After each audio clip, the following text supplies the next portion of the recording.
तो बच्चे बहुत बहुत बधाइयाँ। Thank you sir. और फाइनली चीज़ें होगी जो हम चाह रहे थे, इतने टाइम से लगे हुए थे। कैसा फील हो रहा है पहले मेरे को ये बता। सर फील तो मतलब अभी सिंक इन प्रॉपरली नहीं हो पाया कि फाइनली ये रैंक आ गई है, तो काफ़ी अच्छा लग रहा है। मनस्विनी का ही पहला रोल नंबर था जो हमने देखा था, और हम इतने टाइम से बातें करते थे कि यार ये जो रोल नंबर है ना, ये जो है वो, मतलब मैं ये तो नहीं बोलूँगा कि हमने ये पहले ही सोच लिया था कि सिंगल डिजिट रैंक, बट हम ये श्योर थे कि अंडर 100 जो कुछ एक ना है, कुछ तो आ ही जाएगा। नहीं कुछ ना कुछ नहीं था कि यार जिस तरीके से चीज़ें चल रही हैं, जिस तरीके से जो प्लानिंग है, अंडर 100 चीज़ें हो जाएंगी। पहला ही रोल नंबर देखा एंड 46, है ना, and I had tears in my eyes, और फोन किया तो डिड आई। कि क्या बोले, मतलब शब्द ही नहीं थे कि हाँ यार। और मनस्विनी मेरे को याद है यहाँ बैठे थे शायद पहली बार जब आए, शाम को आए थे, शाम गए थे। है ना, कि सर मेरे को ना क्रैक करना है, कैसे भी क्रैक करना है, और क्या करना है ये बता दो। फिर शायद उस टाइम पे हम बिजी थे तो कुछ एग्जाम था, पिछले मेंस हाँ के पिछले बार, है ना। फिर कि सर मैंने बोला था कि इस टाइम आना, आप जी इतने जी। दिनों के बाद आना। And then she came back कि सर अब करना है, अब शुरू करते हैं, और चीज़ें स्टार्ट जो होती गई। 2024 का पहला बैच था, हाँ उसमें आपने एनरोल करवा दिया था। बिल्कुल, कि वहाँ से चीज़ें देखते जाना है कि क्या क्या हो रहा है। बहुत बढ़िया है। सर मैं कुछ लेके तो नहीं आ पाई, ये हैंड रिटन नोट है ओके, आपके लिए। Thank you.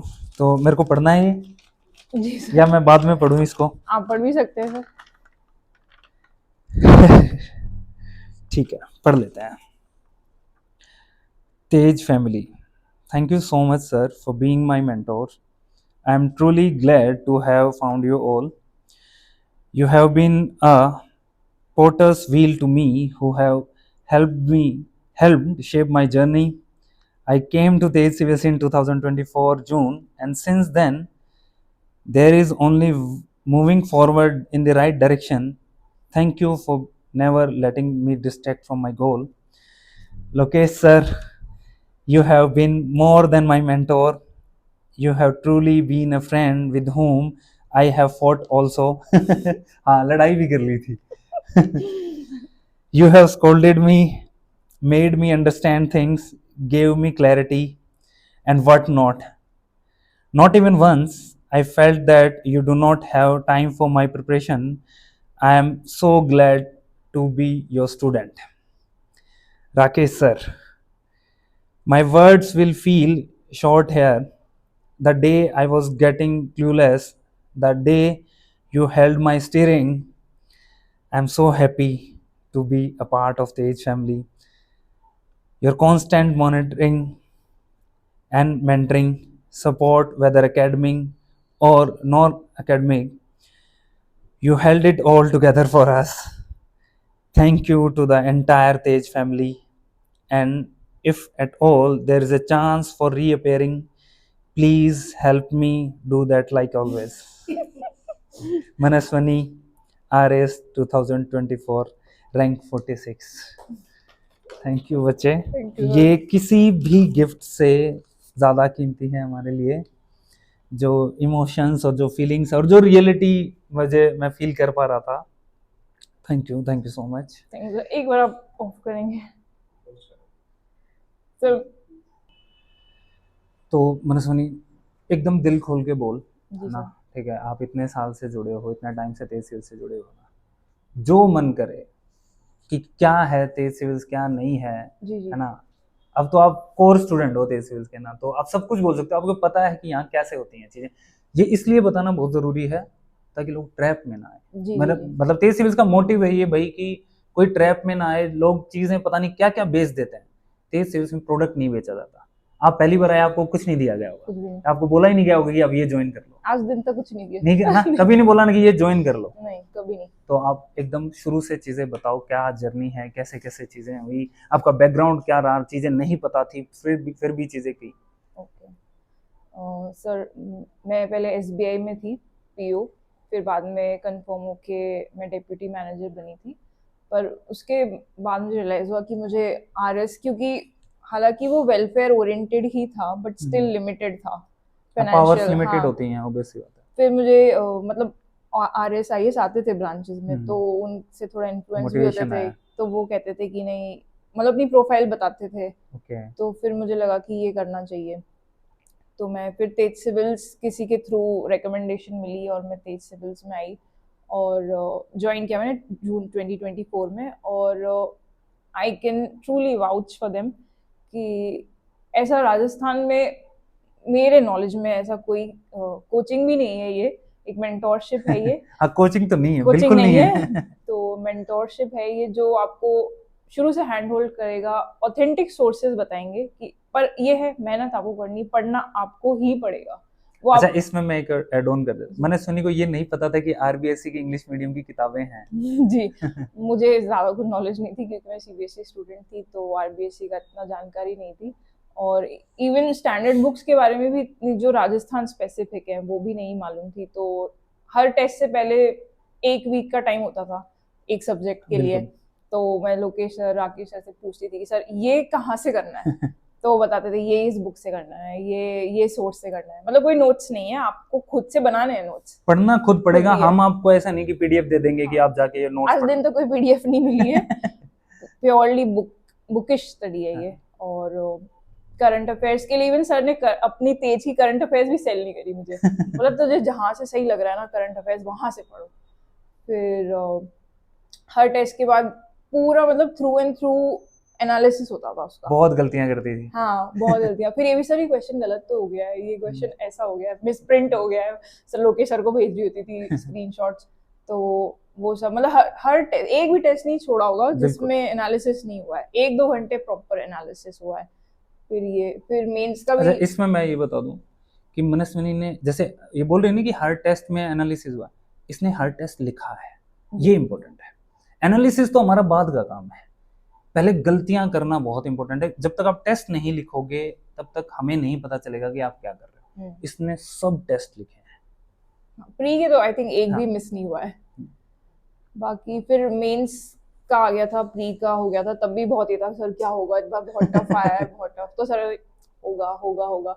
लोकेश सर की मैं जान खा गई थी उस दिन। सर मैं रो रही हूँ, सर मेरा प्री ऐसा हो गया, मैं क्या सोच के गई थी, मेरे तो जबकि पता नहीं था कि पेपर सबके लिए टफ था, मुझे लगा बिल्कुल। मुझे ही नहीं आ रहा है। फिर लोकेश सर ने अरे आप क्यों चिंता कर रहे हो रहा है आपका, मैं कह रहा हूँ हो रहा है। मतलब इतना बैठा दिया मेरे मन में। तो फिर मैंने कहा अच्छा सर ठीक है। फिर तब तक पता चल गया था कि कट ऑफ कम लगभग जा रही है, हाँ अब कम चीजें जा हो रही, जाएंगी। सबको डिफिकल्ट लगा है वो पेपर। फिर मेंस की तैयारी शुरू हो गई थी। हालांकि मेंस में मैंने पहले पेपर्स लिख लिए थे, इवन हाँ, पहले काफी कवर प्री कर से लिया था। पहले ही मैंने हाँ, 4-5 पेपर्स मेंस के लिख लिए थे, पर जो मेजर सब्जेक्ट्स थे वो मेरे बचे हुए थे। एकदम परफेक्टली तैयार नहीं थे।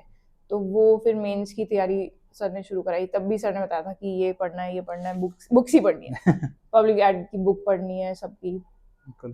फिर मेंस के मैंने ज़्यादा आई थिंक 3-4 टेस्ट लिखे थे मेंस के, क्योंकि मेरा पूरा सिलेबस ही नहीं हो पा रहा था, मुझे लगा मैं लिखूंगी क्या, आता ही नहीं मुझे। तो फिर वहाँ से मेंस का हुआ, और हिंदी मेरी बहुत बहुत वीक थी।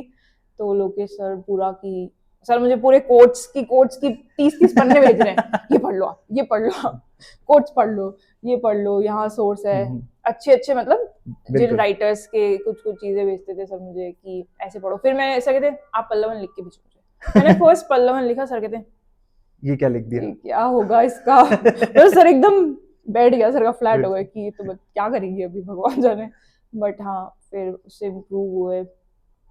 लाइब्रेरी में भी आई। हाँ लाइब्रेरी में भी आई थी, और फॉर शॉर्ट लाइब्रेरी में क्यूबिट लिखा। हाँ क्यूबिट लिखा था, पर मेरे घर से काफी दूर पड़ता था। हाँ, तो फिर चीजें 45 मिनट्स लगते थे मुझे, तो रोज मेरा कुछ दिन यहाँ पे भी लिखने आए। हाँ यहाँ भी लिखा था मैंने, यहाँ भी टेस्ट वो डेली आंसर राइटिंग बहुत जरूरी है, मतलब डेली तो नहीं की इन्होंने, बट हाँ। कुछ चीजें स्किप की और कुछ दिनों तक वो लिखा मतलब आपको खुद को देखना होगा कि आप किस हिसाब से अपना मैनेज कर रहे हो। मतलब हर किसी का अपना एक जर्नी होती है, और उसको पता होता है कि यहाँ से मुझे ये उठाना है, यहाँ से मुझे ये उठाना है, और मैं अपना टाइम कैसे मैनेज कर सकता हूँ। तो जिस धर से भी आपको बेस्ट मिल रहा है, भले ही तेज हो या कोई कहीं पे भी मतलब आपको बैठाना है, हिट एंड ट्रायल आपको करना है कि मेरा कैसे बैठेगा। एफर्ट्स आपके रहेंगे लास्ट में। बिल्कुल। फिर मेंस होता है, मेंस के पेपर दिए तब भी ऐसे हो रही थी कि भाई पता नहीं कि क्या होना है क्या नहीं ना, और हम लोग ज्यादा कॉन्फिडेंट थे कि यार हो जाएगा, कोई लोड नहीं है, हो जाएगा, पता नहीं कोई आप लोड लोग नहीं कैसे थे ना, I don't क्योंकि know. हमने तो कॉपियां देखी है ना कि हाँ एक प्रोसेस है और लोकेश सर रेगुलर मेंटोर कर रहे हैं, तो पता चल रहा है ना कि क्या प्रोग्रेस क्या चल रही है। फिर आते हैं इंटरव्यू में नीलम मैम के पास कि हाँ मैम डेफ भरवाना है, डेफ डेफ का मुझे कुछ नहीं कुछ नहीं पता आता है। डेफ का।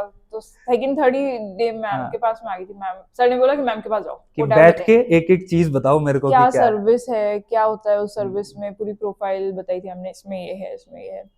तो वो बैठ के वो पूरा समझा, फिर भरा। उसमें भी ये था कि 4-5 ढंग से भरनी है, बाकी का क्या करना है। हाँ हाँ कि इस लेवल से आए हैं तो उस पे जाना नहीं पर बाकी मैम होता। आपने बताया तो सही कि इसमें ये जॉब हो रही है, इसमें ये जॉब हो रही है, ये इम्पोर्टेंट है, अभी इनको ऐसे भरो।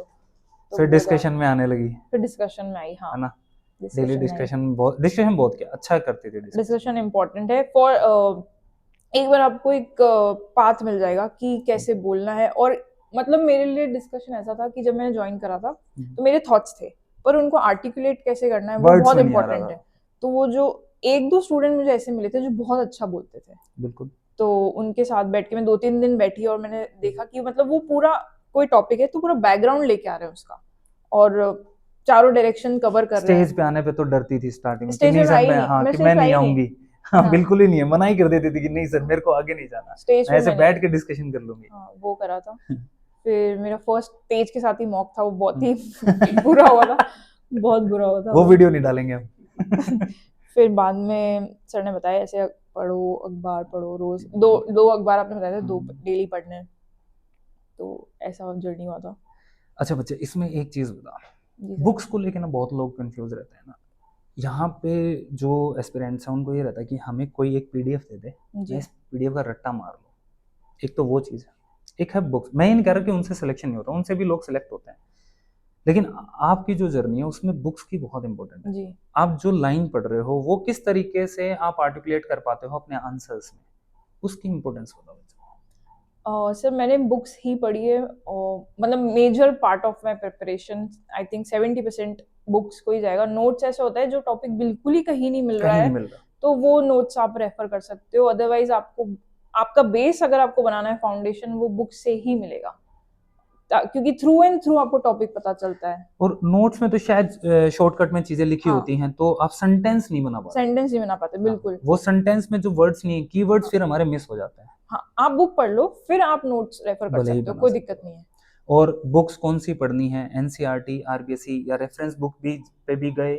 जी बिल्कुल, कुछ कुछ सब्जेक्ट्स की कुछ रेफरेंस सब्जेक्ट बुक देखनी बिल्कुल पड़ेगी, बिल्कुल। वो हम लोग बता देंगे, कोई इशू नहीं जी है, जी है ना। जी अच्छा बच्चे एक और चीज बता इसमें, क्या कोई बच्चा यहाँ पे देखा है हमने कि गया सीधा पेपर लिख रहा है, बस सीधा पेपर में ही टेस्ट मतलब जाके अटेम्प्ट कर रहा है उसमें, और जो आपने की चीजें रोज लिखना क्यों इम्पोर्टेंट है, लिखना चाहिए नहीं लिखना चाहिए? लिखना चाहिए। पहले आप अपना एक बार कोई सब्जेक्ट आप उसको एक बार पढ़ लीजिए, फिर आप उसको लिखना चालू कीजिए। और लिखना इसलिए इम्पोर्टेंट है क्योंकि एक तो आपको स्पेस कम है, तो उसमें आपको आपकी नॉलेज भरनी है, तो वो सर और मैम है वो अच्छे से गाइड करते हैं कि आप कैसे उस स्पेस को यूटिलाइज कर सकते पहले हो। वाले आंसर्स मेरे को याद आ गए अब तेरे, पहले वाले आंसर्स ऐसे होते थे कि क्वेश्चन है और आंसर कुछ और ही है। आंसर आ गया लेकिन इसमें शायद एक पार्ट मिस ही कर दिया, मान लो क्वेश्चन में हाँ 2 पार्ट है तो इसको स्पेस का ध्यान ही नहीं रह रहा है कि मेरे को वर्ड लिमिट में कितने में इस एक पार्ट को लिखना है और कितने में दूसरे पार्ट को जी लिखना है। जी जी फिर मैं देख रहा हूँ कि यार इसमें तो ये सेकंड पार्ट तो मिसिंग है, हाँ या ये होता था, ये होता था इसलिए बिल्कुल। आंसर राइटिंग शायद। हाँ फिर सर ने वैसे बताया जैसे एक क्वेश्चन है आप उसको पढ़ो, अंडरलाइन कर दो, सर्कल सर्कल कर कर लो। दो।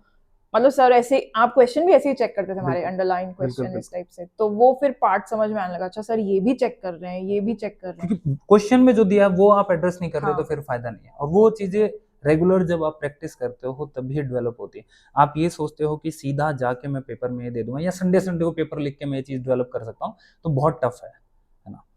अच्छा बच्चे एक चीज और बता, जो लोग बाकी टॉपर्स भी बोलते होंगे या ऑलरेडी लोग बोलते थे, क्या 12 घंटे पढ़ना है, क्या 14 घंटे पढ़ना है, क्या पढ़ते ही रहना पूरा दिन, ऐसा कुछ है, ब्रेक भी और ये सारी चीजें, या कंफर्टली आप चीजों को या इतनी अच्छी रैंक ला सकते हो जब आराम से और सिस्टमेटिक वे में अगर तैयारी करते हो? सर मेरे हिसाब ये से मिथ ब्रेक कर। ओके, हालांकि बहुत पर्सनल है, हर किसी का डिपेंड करता है डिपेंड सबका। करता है कि वो कितने घंटे दे सकते हैं। पर आप अगर सोच रहे हो कि मैं लास्ट के जब वैकेंसी अनाउंस हो जाएगी और मैं 3 महीने में बैठ के बस आराम से पढ़ लूंगा, वो अब थोड़ा मुश्किल हो गया है। क्योंकि पेपर पैटर्न चेंज हो गया है, तो आप आराम से आई थिंक 8 आवर्स। एक चीज़ आपने यहाँ पे और बताई थी, पहले भी हम बात कर रहे थे, जैसे प्रीलिम्स से पहले भी मेंस के पेपर लिख चुके थे आप। बिल्कुल लिखे थे। यहाँ पे स्टूडेंट्स एक बड़ी गलती करते हैं कि वैकेंसी आएगी तब हम प्रीलिम्स स्टार्ट करेंगे और प्रीलिम्स के बाद मेंस करेंगे। पहले मेंस प्रिपेयर करना क्यों ज़रूरी है? सर उससे ये होता है आप दोनों को पैरेलल लेके चल सकते हो, अदरवाइज मेंस में सिर्फ 3.5 मंथ्स है, आपके पास ऐसे सब्जेक्ट्स भी आएंगे जो सिर्फ मेंस पढ़े के ही हैं, नहीं वो होंगे। पढ़े ही नहीं होंगे, तो वो भी तो आपको पढ़ने होंगे। जैसे क्या होता था, तेज का बता देती हूँ मैं, कि जैसे हर सब्जेक्ट को 2 हफ्ते मिलते थे, 1 हफ्ता प्री, 1 हफ्ता मेंस, तो आप प्री को भी कवर कर रहे हो और आप मेंस में जो एक्स्ट्रा टॉपिक्स बिल्कुल। बच गए हैं उसको भी कवर कर रहे हो, प्लस आपको लिखना भी आ रहा है उसी Exactly. टॉपिक को, तो आई थिंक मेंस शायद वो पहले करना बहुत ज़रूरी है। अगर आप मेंस पहले नहीं करोगे तो वो जो 3 महीने या 3.5 महीने जितना भी टाइम आपको मिलेगा, वहाँ फिर बहुत टफ हो जाएगा, बहुत भारी पड़ जाएगा। नहीं कर पाएंगे। नहीं। न्यूज़पेपर की इम्पोर्टेंस, न्यूज़पेपर को लोग बिल्कुल अवॉइड करते हैं। लोग क्या करते हैं कि अपनी एक मैगजीन, चाहे हमारी भी मैगजीन आती है भाई महीने की, पर हम ये नहीं कहते कि सिर्फ वही पढ़नी है। तो क्या सिर्फ मैगजीन से हो सकता है, या फिर न्यूज़पेपर पढ़ना क्यों ज़रूरी है? ओके, ये मेरा ऐसा है कि ये मेरी भी गलती हुई थी कि मैंने न्यूज़पेपर को पहले इम्पोर्टेंस नहीं दी थी सर। आई थिंक मैंने इंटरव्यू के बाद से मैंने बहुत ज़्यादा न्यूज़पेपर, और मैंने ये डिफरेंस देखा कि काश मैं न्यूज़पेपर शुरू से पढ़ रही होती तो मेरी रैंक और कम होती और अच्छी होती। तो ये क्योंकि आप न्यूज़पेपर पढ़ के आपको इतने डायमेंशंस खुलते हैं आपके, आपको पता चलता है कि अच्छा ये टॉपिक पे किसी ने ऐसा बोला है, किसी ने, क्योंकि मैगजीन में इतना सब डिटेल नहीं आएगी, वो तो शॉर्ट में बिल्कुल वो बना के देते फैक्चुअल हैं। आएगी, हाँ, mostly एग्जैक्टली, पूरे फैक्ट्स हाँ, होंगे वो। किसी का क्या ओपिनियन, जैसे अभी ओपिनियन बेस्ड बहुत पेपर हो चुका है, हाँ तो बिल्कुल। आपको ओपिनियंस कैसे बनाओगे, आप न्यूज़पेपर से बनाएंगे। तो न्यूज़पेपर अगर अब मैं रीअपियर, अगर एट ऑल ऐसा कुछ लक नहीं बैठा तो रीअपियर होंगी, तो आई विल मेक श्योर कि मैं डेली न्यूज़पेपर पढ़ रही हूँ। अगर एसडीएम बन भी जाते हो तो भी न्यूज़पेपर पढ़ना हाँ, वो तो है ही। हाँ, वो हैबिट ही हाँ, वैसी है, वो वो habit हमेशा वैसी है। डेवलप करनी है ना। और कोई, जैसे गर्ल्स को ना बहुत प्रॉब्लम आती है चीज़ें मैनेज करने में ना, और मैं पर्टिकुलरली चाहता हूँ कि आप बिल्कुल एकदम ब्रीफ में ये चीज़ें बताएं उनको ना। उनके पास रिसोर्सेज की भी फाइट है, आज भी हमारे समाज में ये चीज़ें हैं ना, ठीक है। और ये भी डिपेंड करता है कि किसकी फैमिली का बैकग्राउंड कैसा है, किसी का कैसा है ना।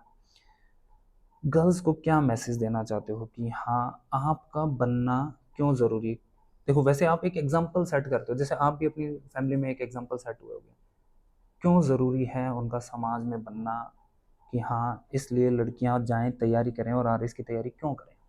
आप इतनी अच्छी जॉब छोड़ के आए हो, आप इतने पैसे की जॉब थी, इतनी अच्छी सैलरी थी, बट आपने चूज़ किया कि नहीं मेरे को यहाँ जाना है। थोड़ा ग्राउंड पे आपका वर्क ज़्यादा होता है एक्चुअली। गर्ल्स का I am all for women empowerment I feel, क्योंकि बहुत बहुत ज़्यादा ज़रूरी है गर्ल्स अभी भी, स्पेशली यहाँ पे काफ़ी स्कोप है, बहुत पोटेंशियल है गर्ल्स को आगे बढ़ने का। और पर दिक्कत ये है कि अभी भी सर मुझे थोड़ा सा लगता है Barriers कि हैं। बैरियर्स हैं, काफ़ी बैरियर्स हैं। बिल्कुल। मतलब मैं खुद को इस टचवुड थोड़ा प्रिविलेज मानती हूँ कि फैमिली का सपोर्ट था, बट वो भी ऐसा होता है कि ठीक है एक अटेम्प्ट, इससे ज़्यादा देख लो, फैमिली बिल्कुल। भी है, आगे भी चीज़ें कुछ करनी है, मतलब सिर्फ प्रिपेयर ही नहीं करना है, मतलब बहुत बहुत टॉन्ट्स पड़ते हैं सर। मतलब कोई कभी कोई रिलेटिव बोल के चल जाएंगे, आस पड़ोसी बोल देंगे कि अच्छा अभी तक पढ़ रहे हो, अभी तक पढ़ा तो रहा, सही बात। थोड़ा ये गर्ल्स को मुझे लगता है ज़्यादा उनको देखा जाता है कि आप थोड़ा हाउस होल्ड की तरफ भी ध्यान दो, जितना आई थिंक बॉयज से ही एक्सपेक्ट, उनके अलग प्रेशर है, उनके अलग प्रॉब्लम्स हैं, बिल्कुल। पर गर्ल्स का थोड़ा प्रेशर हाउस होल्ड की तरफ ज्यादा होता है। तो पर अगर एक बार कोई बन जाते हैं तो आई थिंक उसकी पीछे की कितनी सारी उसके रिलेटिव्स होंगे जो गर्ल्स होंगी, वो इंस्पायर हो जाती हैं, एग्जाम्पल बन जाते हो आप, बिल्कुल बनते हैं। और वो कहते हैं कि दीदी ने ये किया था तो जी। ये हमें करना चाहिए। अभी जैसे सर मतलब जो मेरी रिलेटिव है वो ऐसे बोलते हैं कि हम हमारी बच्चियों को आपसे मिलने भेजेंगे। हाँ, तो एक अच्छा लगता है कि हाँ मतलब बिल्कुल। कोई मुझे लुक आफ्टर कर रहा है, ऐसे देख रहा है मुझे। और वो बच्चियों के लिए एक ऐसा बार सेट हो गया कि दीदी आरएस बनी है तो हमें आरएस तो बनना है, और इससे ऊपर के लिए हम लोग चीजें कर सकते हैं। ये बहुत बड़ा मैसेज है कि हाँ हमें समाज में क्यों जरूरी है गर्ल्स को पढ़ाना, और एक लड़की का आरएस बनना क्यों इम्पोर्टेंट है, क्योंकि पीछे बहुत सारी चीजें वो फिर ठीक होती जाती हैं इससे। तो एक फाइनल मैसेज आप स्टूडेंट्स को, जो बच्चे इस तैयारी में आ रहे हैं, एक जैसे 12वीं का बच्चा भी है। अच्छा, आप कॉलेज गए हो, प्रॉपर रेगुलर कॉलेज गए हो? मैं थोड़ा सा और टाइम लेंगे इसमें, इस पर भी बात करना चाहता हूँ, क्योंकि यहाँ पे बहुत मिथ हैं और लोग ट्रैप करते हैं। क्या 12वीं के तुरंत बाद तैयारी करनी चाहिए? बिल्कुल नहीं, बिल्कुल भी नहीं। 12th के बाद आप अपना कॉलेज एंजॉय करो, अपना ग्रेजुएशन एंजॉय करो। क्यों जाना चाहिए कॉलेज? आपको क्या लगता है कि आप अगर 12th के बाद तैयारी करते हैं और आपने अभी कॉलेज ने ऐसा क्या दिया आपको? सर एक तो क्या होता है, कॉलेज में आपको एक एनवायरनमेंट मिलता है जहाँ पे आप मैच्योर हो सकते हो, आप ग्रो हो सकते हो, आप अलग अलग लोगों से मिलते हो, आपकी थिंकिंग डेवलप होती है। 12th तक आपने देखा ही कितना होता है, कुछ नहीं आप बता घर पे रहते हो पूरा टाइम, पेरेंट्स से प्रोटेक्टेड रहते हो। कॉलेज में आप बाहर निकलते हो, मे बी आपका दूसरे सिटी में होता है, बिल्कुल, आपको एक मैनेजमेंट आता है, इवन वो फाइनेंशियल हो, जैसे आपको पॉकेट मनी दे रहे हैं घर वाले, बिल्कुल। आपको वो मैनेज कैसे करना मैनेज आता करना है, है वो? रिसोर्सेज मैनेजमेंट सीखते हो आप, आपकी बेसिकली एक रैशनल थिंकिंग डेवलप होती है कि कैसे आप चीजें अलग-अलग कल्चर के लोगों से मिलते मिलते हो हो, आपके व्यू पॉइंट्स बनते हैं। तो आई थिंक कॉलेज बहुत ज्यादा हेल्प करता है। और बहुत सारी प्रॉब्लम्स आपको फेस करनी होती हैं। आप राइट। अकेले